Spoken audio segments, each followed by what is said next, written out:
नमस्ते विद्यार्थी मित्रांनो, my English course book standard 10च्या प्रिफेस आपण समजून घेतला. त्यानंतर आपण फॉर टीचर्स हे पण समजून घेतलं. आता सगळ्यात महत्त्वाचं भाग जो आहे, जो आपण सुरुवातीलाच वाचायला हवा, जे तुमचा पहिला धडा असेल, पहिली कविता असेल, त्याचा अभ्यास सुरू करण्यापूर्वी तुम्ही ह्या गोष्टी बघायलाच हव्यात.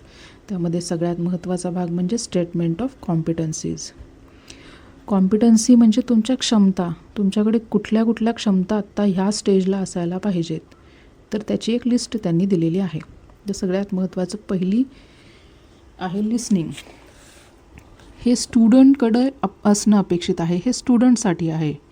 तर सर्वांनी लक्ष देऊन या गोष्टींकडे. सगळ्यात पहिलं महत्त्वाची कॉम्पिटन्सी तुमची आहे लिसनिंग. म्हणजे तुमचं लिसनिंग स्किल खूप चांगलं असलं पाहिजे. लिसनिंग म्हणजे काय, तर ऐकणे, लक्षपूर्वक ऐकणे.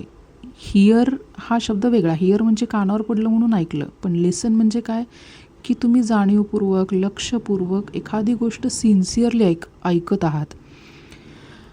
लिसनिंगमध्ये काय मुद्दे आहेत ते आपण बघूया. Understand simple spoken English without any help, visual or other. त्यानंतर note the pronunciation and usage of new words expression.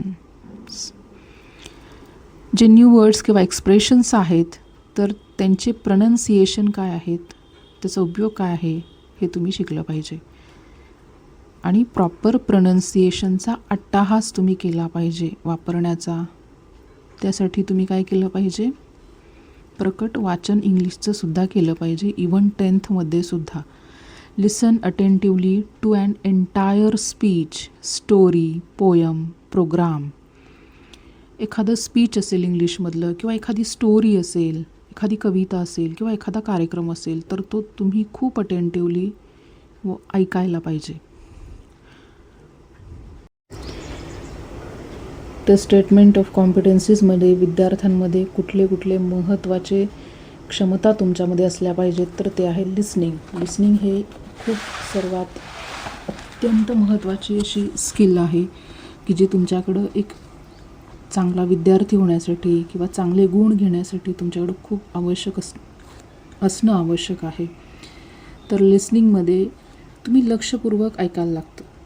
Here म्हणजे नुसतंच ऐकणं, कानावर पडलं म्हणून ऐकलं, पण लिसनमध्ये तुम्ही काळजीपूर्वक, अटेंटिव्हली आणि लक्षपूर्वक ऐकत असता. Understand simple spoken English without any help, visual or other.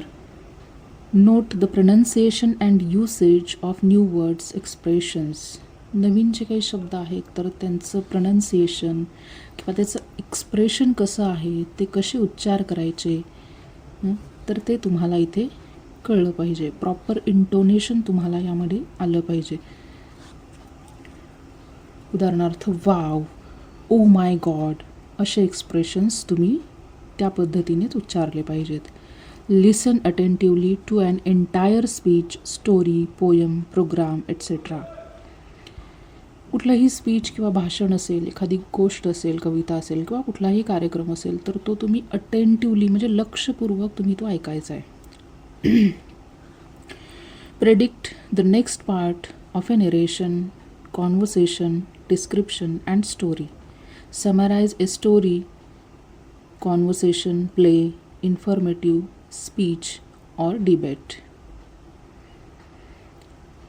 म्हणजे तुम्हाला स्टोरीची समरी लिहायची आहे, किंवा कॉन्व्हर्सेशन लिहायचे आहेत, एखादा प्ले आहे, किंवा एखादं माहितीपर भाषण वगैरे तुम्हाला लिहायचं आहे, किंवा डिबेट असेल. डिबेट म्हणजे वादविवाद स्पर्धा आहे, तर त्यासाठीचं जे स्पीच आहे ते तुम्हाला इथं लिहायला पाहिजे.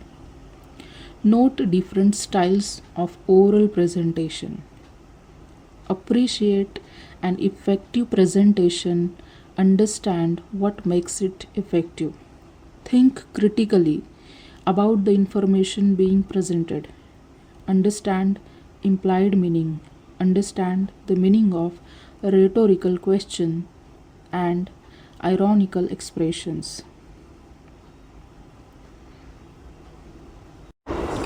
Empathize with people's experiences, like, dislikes, point of view. म्हणजे इतरांच्या मतांबद्दल, त्यांच्या आवडीनिवडी किंवा त्यांच्या नावडी किंवा त्यांचा जो पॉईंट ऑफ व्ह्यू आहे, पॉईंट ऑफ व्ह्यू म्हणजे त्यांचं जे मत आहे, त्यांचा दृष्टिकोन जो आहे, तर त्याच्याबद्दल तुम्हाला एम्पथी म्हणजे परानुभूती असली पाहिजे. एम्पथी म्हणजे काय, की त्याच्या जागी उभं राहून बघण्याची क्षमता. म्हणजे आपण त्याच्या जागी आहोत असं इमॅजिन करून त्या सिच्युएशनमध्ये आपण काय केलं असतं किंवा आपल्या बाबतीत जर असं झालं असतं तर अशी विचार करण्याची जी क्षमता आहे त्याला एम्पथी म्हणतात.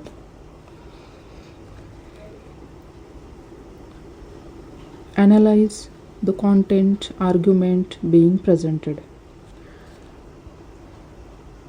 Form his her opinions after analyzing what is presented. Reflect on what is heard presented.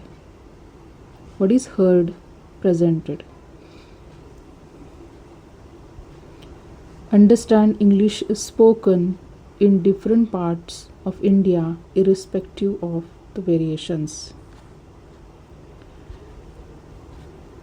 भारतामध्ये जे वेगवेगळे भाग आहेत तर त्या ठिकाणी म्हणजे नॉर्थला तुम्ही गेला तर कशा पद्धतीने इंग्लिश बोललं जाईल किंवा तुम्ही जर का साऊथला गेला तर तिकडची इंग्लिश बोलण्याची पद्धत थोडीशी वेगळी आहे. तर ह्या गोष्टी आपण यामध्ये पाहू शकतो. त्यानंतर पुढचा सगळ्यात महत्त्वाचा मुद्दा म्हणजे speaking. Speak clearly and confidently. स्पष्ट आणि कॉन्फिडंटली तुम्ही बोललं पाहिजे. यूज ॲक्सेप्टेबल कॉम्प्रहेन्सिबल प्रनन्सिएशन तुमचं ॲक्सेप्टेबल असलं पाहिजे आणि कॉम्प्रिहेन्सिबल असलं पाहिजे, योग्य असलं पाहिजे, समजण्याजोगं असलं पाहिजे, लक्षात येण्यासारखं असलं पाहिजे, समोरच्याला कळलं पाहिजे की तुम्ही कुठला शब्द किंवा कुठलं वाक्य बोलत आहात. Use complete sentences in speech when required. जिथे गरज असेल तिथे तुम्ही पूर्ण वाक्य बोललं पाहिजे. Articulate one's ideas cogently. Participate in class group discussion. Contribute meaningfully to a conversation. Make efforts to improve her own pronunciation and speech.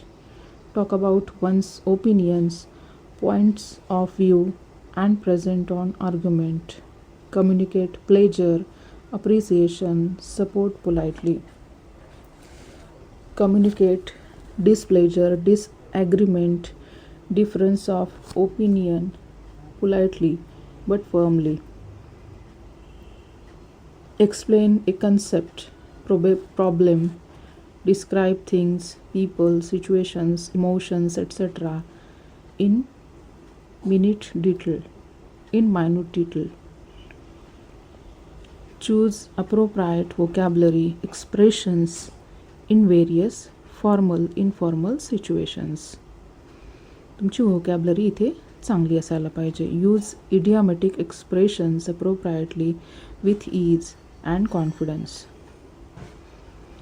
गरज पडेल तिथे इडियम्स वापरता आले पाहिजेत. म्हणजे म्हणी, वाक्प्रचार यांचा तुम्हाला वापर करता आला पाहिजे. Sum up, paraphrase a given text. Discuss, talk about the characters, situations, plots, themes, etc. of a literary piece. म्हणजे एखादं नाटक वगैरे आहे किंवा एखादी गोष्ट आहे, एखादं लेसन आहे, तर त्यामध्ये असलेले कॅरेक्टर्स, तिथे असलेल्या सिच्युएशन्स, त्यामध्ये त्या स्टोरीमध्ये असलेले प्लॉट्स, त्याची थीम, याबद्दल तुम्ही या लिटररी पीसेसवरती तुम्ही डिस्कशन केलं पाहिजे. त्यानंतर पुढचं महत्त्वाचं स्किल आहे reading skill. Understand the overall structure of a literary piece. Identify verbosity, ambiguity, lack of organisation, inconsistency, disparity and other defects in written communication.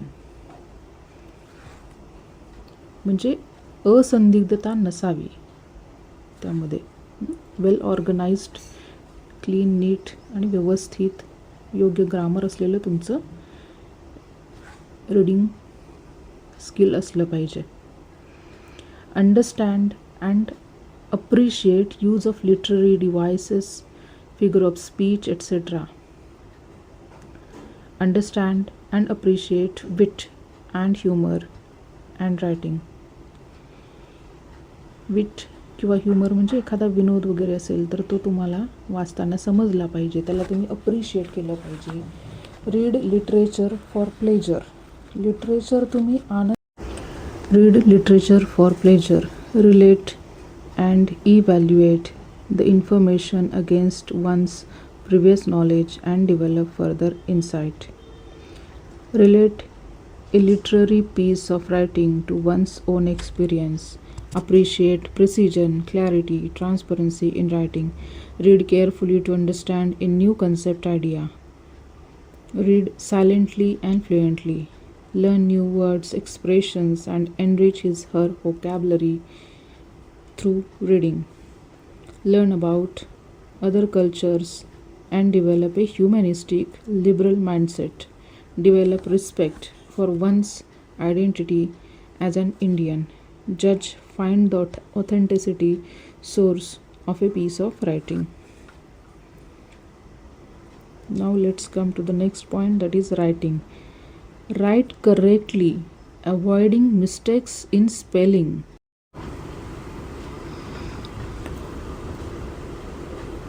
Write correctly, avoiding mistakes in spelling, grammar, etc. Write coherently and precisely while responding to questions. लिहिताना तुम्ही ग्रामरची काही mistakes करायची नाही किंवा spelling mistake होणार नाही याची खबरदारी घ्यायची आहे. आणि प्रिसाइजली, अगदी व्यवस्थित, टापटीप, नेटनेटकेपणानं लिहायचं आहे. Revive and if necessary correct his her own work as a matter of habit. आणि आपलंच जे लिखाण आहे ते आपण एकदा रिव्ह्यू करायचं, करेक्ट करायचं आणि अशी सवय आपण लावून घ्यायची. Write formal letters and applications in the expected format as well as informal letters. Write and email, expand on a theme, write and essay, prepare a conversation dialogue individually, express one's own thoughts, feelings, emotions, and ideas coherently and effectively using appropriate language. Compare and contrast one's own experiences with those of others. Write independently and creatively using different formats. Review a book, film, TV program, play, etc.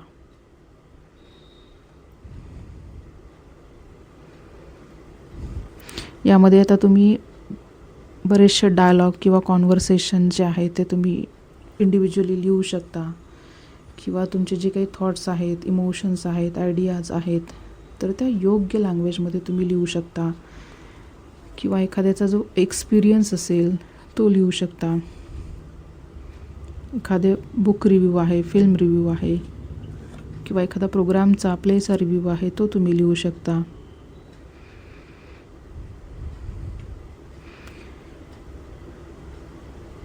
Attempt using different techniques to make her writing more effective.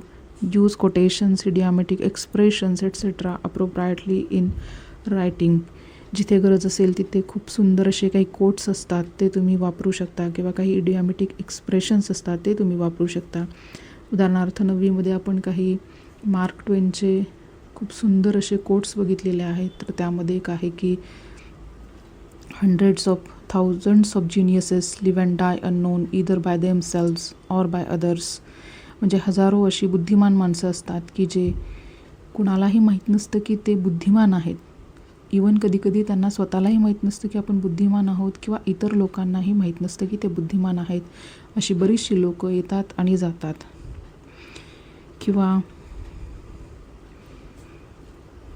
तुम्ही इडियोमॅटिक expressions या ठिकाणी वापरू शकता.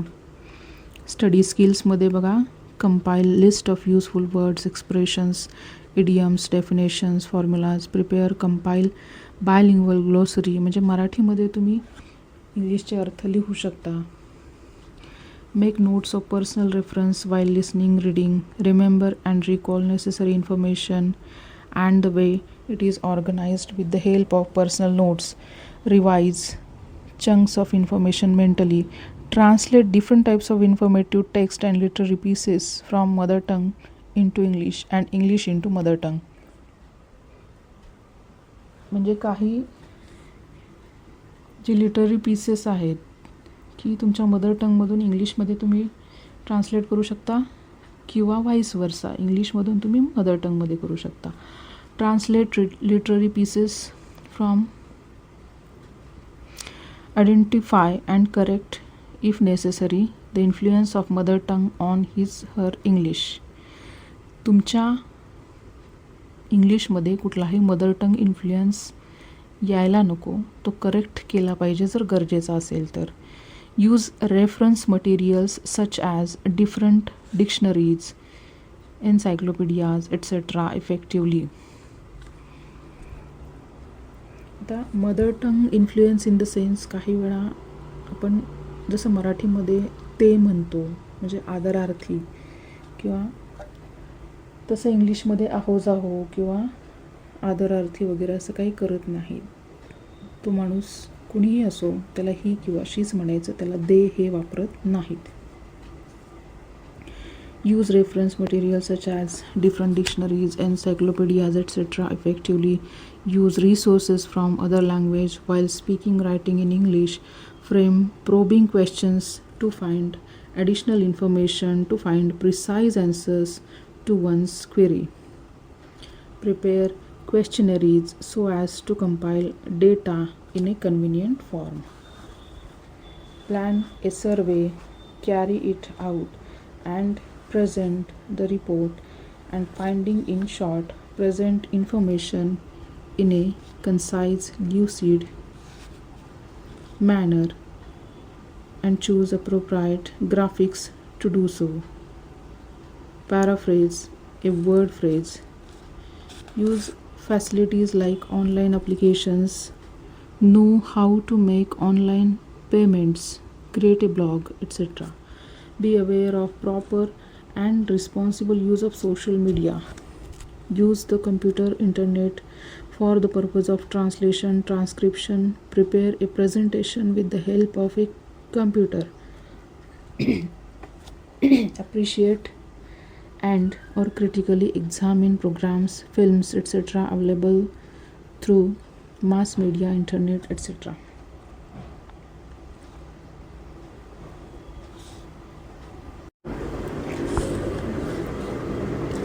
Last one is language study skill.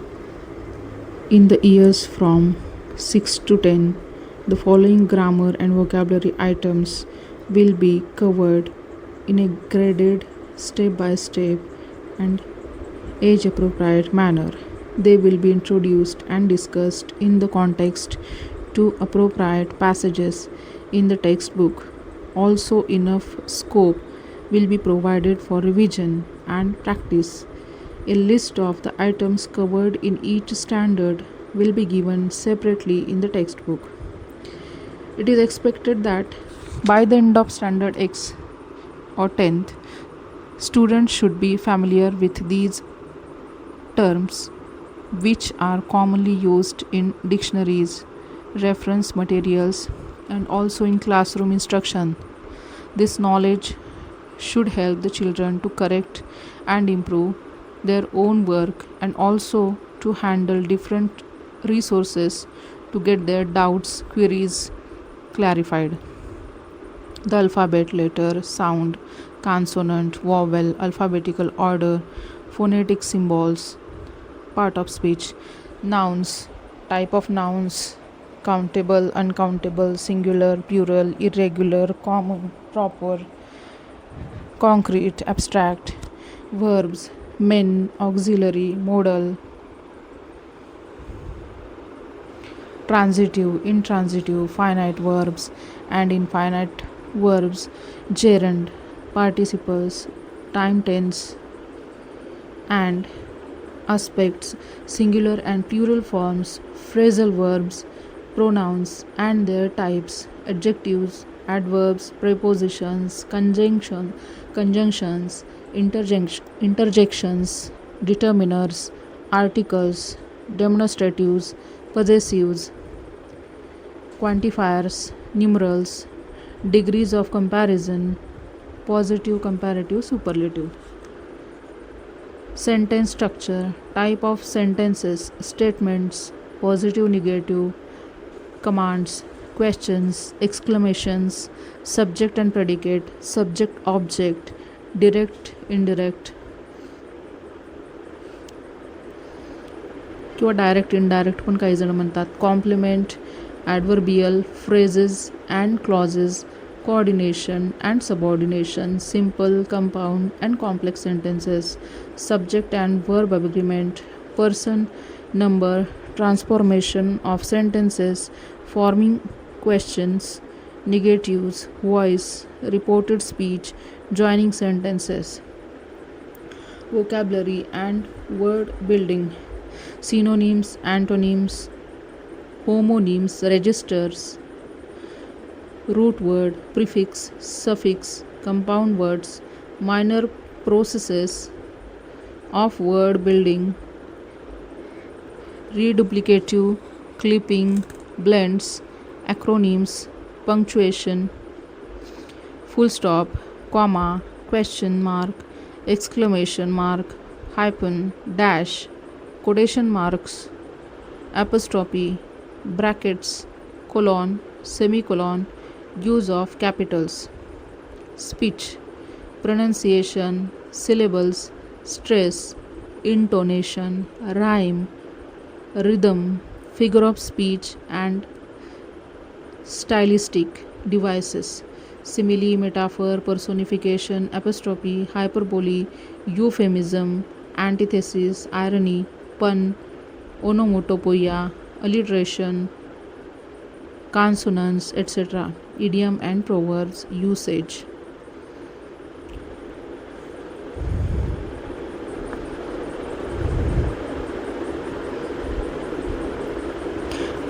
For explanation of concepts in language study, please refer to my English course book standard 9. म्हणजे page number 123 पासून 134 म्हणजे 9वीच्या पुस्तकाच्या पाठीमागच्या बाजूला तुम्हाला लँग्वेज स्टडीबद्दलचे खूप सुंदर अशा नोट्स टेक्स्टबुकमध्ये त्या बोर्डाकडनं दिलेल्या आहेत, त्या तुम्ही चेक करू शकता. तर अशा पद्धतीने आपण स्टेटमेंट ऑफ कॉम्पिटन्सीज यामध्ये सगळे स्किल जे आहेत त्यामध्ये तुमचं फर्स्ट आहे लिसनिंग, स्पीकिंग, रीडिंग, रायटिंग आणि स्टडी स्किल्स आणि लँग्वेज स्टडी स्किल्स हे आपण सगळे पाहिलेले आहेत. तर अशा पद्धतीने आपण सुरुवात केलेली आहे 10वीच्या पुस्तकाच्या अभ्यासाची. So all the best for your studies and keep reading, keep growing and keep studying. Thank you.